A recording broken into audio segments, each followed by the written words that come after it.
ৰাজ্যত অব্যাহত নিচাযুক্ত সামগ্ৰীৰ সৰবৰাহ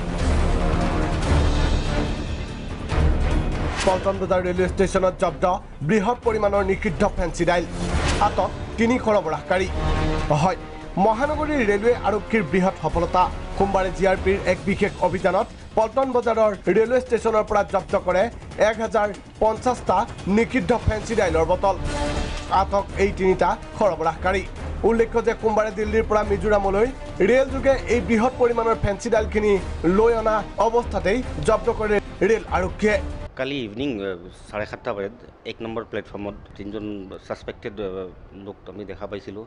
যোনটো আমাৰ আপোনালোক জানে আমাৰ এটা চেকিং পাৰ্টি আছে ইয়াতে গুৱাহাটী ৰেলৱে ষ্টেচনত তেতিয়া 3জনক যেতিয়া চালে 5-6টা মান বেগ কেৰি কৰি আছিল লগত তেতিয়া আমি যেতিয়া চেক কৰিলোঁ অন সাসপেকশ্যন যেতিয়া আমি আমাৰ থানাত লৈ আনিলোঁ তেতিয়া দেখা পালোঁ তাতে কনচিল কৰি ফেন্সিডিলৰ বটলকেইটা কনচিল কৰি ৰখা আছিল আৰু টোটেল তাতে 1050 বটল পালোঁ আমি আৰু পিছত আমি গম পালোঁ কি এই 3জন আহিছিল মিজোৰামৰ মানুহ হয় আৰু দিল্লীৰ পৰা আহি আছিল এই কনচাইনমেণ্টটো লৈ কেনে আৰু এইটো মিজোৰাম লৈ যোৱা কথা আছিল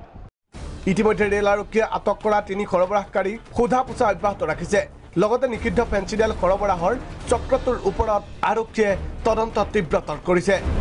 ভিডিঅ' জাৰ্নেলিষ্ট আছিক আহমেদৰ সহযোগত বিতুপন বৰা প্ৰাগ নিউজ